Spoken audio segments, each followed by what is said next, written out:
On this episode of China Uncensored, the exceptionally dangerous thing China is doing that could accidentally kill millions of people. And not just inside China. Hi, welcome to China Uncensored. I'm your host, Chris Chappell. Bacteria. Basically the bad guys from the Matrix. Only real. And everywhere. 100 years ago, outbreaks of infectious disease were fairly common. But then, better sanitation and the discovery of antibiotics changed that, which is how we can have a world as connected as it is today without this happening. The most optimistic projection USAMRIID is willing to make for the spread of the virus is this: 24 hours, 36 hours, 48 hours. Okay, I know the movie Outbreak was about a virus, and I'm talking about bacteria, but they can both kill people following the same terrible pattern. Anyway, antibiotics have saved a lot of lives, but there's a problem. Over time, bacteria can evolve resistance to antibiotics, which means you have to use stronger antibiotics. And when the bacteria become immune to that, you have to use stronger antibiotics. And so on. It's like that episode of The Simpsons where Springfield solves its pigeon problems with lizards that eat pigeons.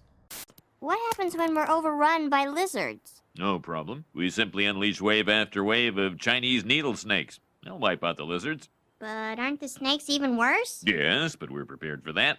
We've lined up a fabulous type of gorilla that thrives on snake meat. But then we're stuck with gorillas. No, that's the beautiful part.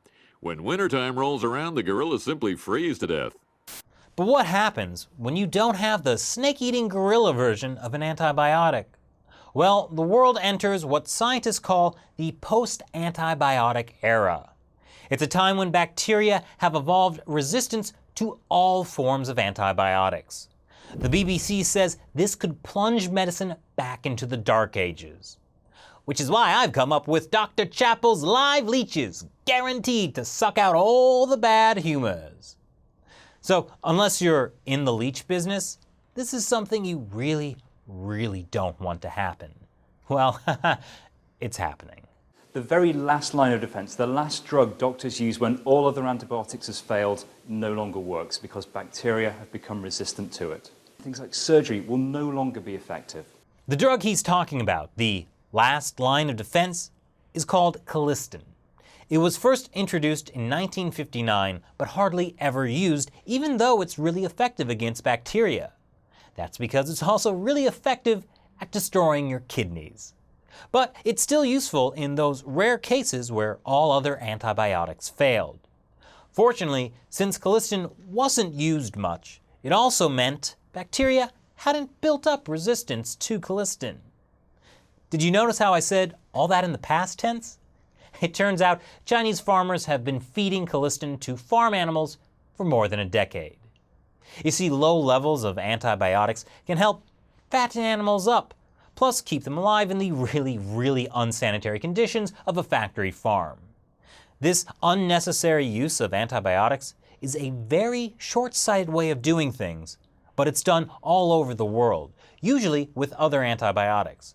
But because almost no one else uses Colistin, it also means it's cheap, perfect for the poorly regulated pig farms of China.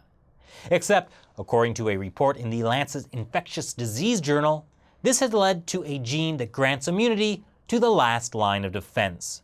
Researchers first discovered it in 2013 when they found E. coli bacteria that couldn't be killed with Colistin in a pig on a farm near Shanghai.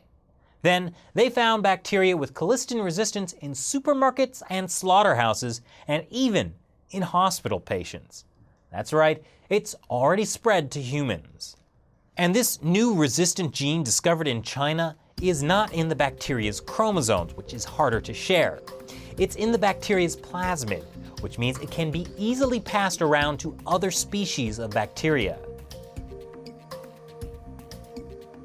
The transfer rate has been called ridiculously high. In fact, this resistant gene has already been discovered in Malaysia, Laos, and now Europe. The fear is this new gene will get passed around along with other antibiotic-resistant genes that could eventually create a pan-drug resistant bacteria. In other words, a bacteria that can't be killed by anything we throw at it. According to the authors of this report, pan-drug resistance is inevitable and will ultimately become global. Doctors will face increasing numbers of patients for whom we will need to say, sorry, there is nothing I can do to cure your infection. Now you might be asking, well, why don't we just make new, more powerful antibiotics? Surely there's some kind of gorilla-eating shark or shark-crushing meteor we can use, right? Well, it turns out making a new antibiotic is extraordinarily difficult.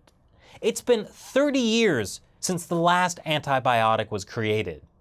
Earlier this year, researchers at the Northeastern University in Boston said they may have at last discovered a new one that could help push back the post-antibiotic era. But it hasn't gone through human trials yet, and it can only push back the inevitable. Every year, bacteria become more resistant to the antibiotics we have. The Centers for Disease Control and Prevention estimates that by 2050, antibiotic-resistant bacteria will kill 10 million people. Worst case scenario? A global epidemic that can't be stopped by any form of antibiotics. On the bright side, though, this isn't the first time something like this has happened. In the early 2000s, a strain of staph infection developed an immunity to a similar antibiotic to Colistin, and the gene was also on its plasmid. Scientists then had the same fears. In 15 years, there's only been 14 infections in the US. The difference, though, is that this time, the resistant gene could spread more quickly because of Colistin's widespread use on Chinese pig farms. One piece of good news is that the US doesn't import pork from China. In fact, you're more likely to eat tilapia imported from China, which is safe, right? What's that, Shelley? Tilapia feed pre-mixed with Colistin? So what do you think? Is this the start of the post-antibiotic era? Leave your comments below and share this episode. Make it go viral. Thanks for watching this episode of China Uncensored. Till next time, stay safe and healthy. Once again, I'm Chris Chappell. If you've been watching this show for a while, you know that China has plans for world domination. What's that, Shelley? Okay, so more accurately, Chinese leaders are trying to give China more global influence, be it with money, politics, or Confucius. Star Wars The Force Awakens comes out later this month, and it got me thinking. There are actually a lot of similarities between the empire that rules the galaxy and the Communist Party that rules China.